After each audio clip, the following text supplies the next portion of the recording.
नमस्कार दर्शक बंधु एलपीजी सिलिंडर को नहीं सरकार बड़ घोषणा। हाँ दर्शक बंधु एलपीजी हिताधिकारी मानक पई सरकार करिसंती बड़ घोषणा। आपण माने जानिथिबे सारा देश रे एबे एलपीजी गैस सिलिंडर को नहीं नाही नथिबार हैराण हेबा पई पडुछि। केउठारे एलपीजी सिलिंडर अधिक मूल्य रे बिक्री करा जाउथिबा बेले आउ केउठी आदो एलपीजी गैस सिलिंडर मिलु नाही।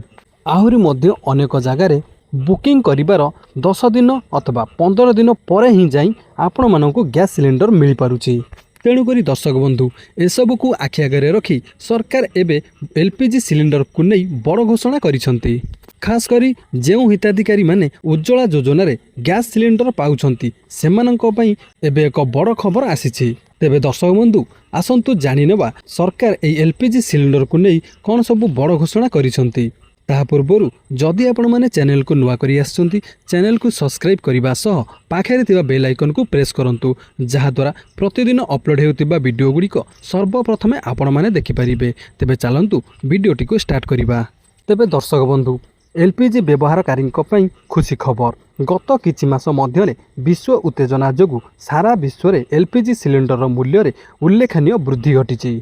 तेबे एही वृद्धि घरोई वाणिज्यिक एवं छोट एलपीजी सिलिंडर को प्रभावित करिछि। जेउथिरे प्रधानमंत्री उज्ज्वला योजना माध्यम रे बंटन करा जाउथिबा सिलिंडर मध्य अंतर्भुक्त, जहा फल सरकारी सब्सिडी सत्वे उज्ज्वला हिताधिकारी पई अधिक मूल्य वृद्धि पाउछि। तेबे दर्शक बंधु मध्य प्राच्य रे चलीथिबा युद्ध जोगु सारा देश रे गैस रो समस्या सृष्टि होईछि।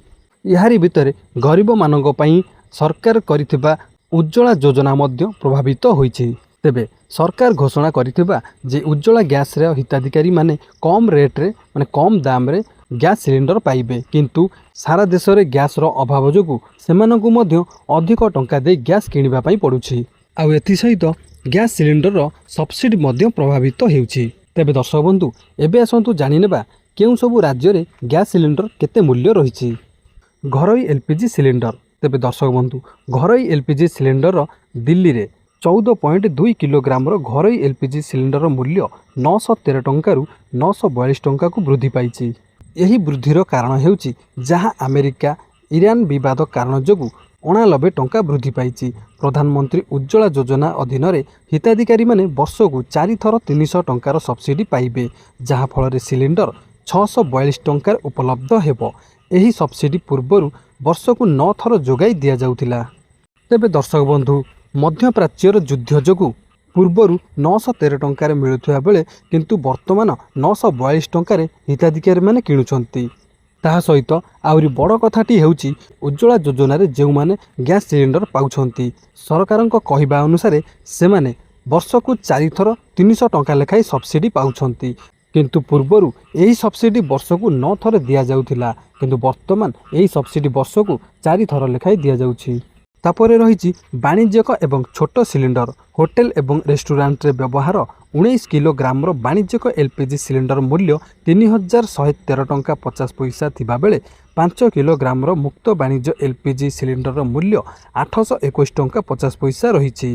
छोट सिलिंडर सहरांचल प्रवासी कम गैस ग्राहक एवं सीमित स्थान थिबा वाणिज्यिक प्रतिष्ठान पई प्रस्तुत।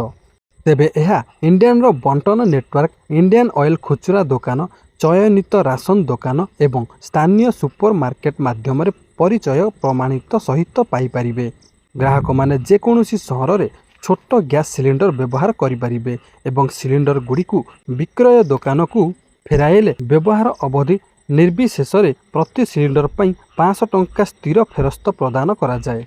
एहा सहित एही नियम गुड़िक एलपीजी उपरे निर्भरशीलता ह्रास करिबो, जोगाण अभाव दूर करिबो एवं कला बजारी मुकाबिला करिबा लक्ष्य रखिछि। तेबे सरकार one house hold one gas connection policy उपरे मध्य गुरुत्वारोप करिसंती। वर्तमान एही पॉलिसी अधीन रे एक नुआ नियम उभा होईछि, जाहाको सरकार मे 25 तारिख रे सूचित करिथिले।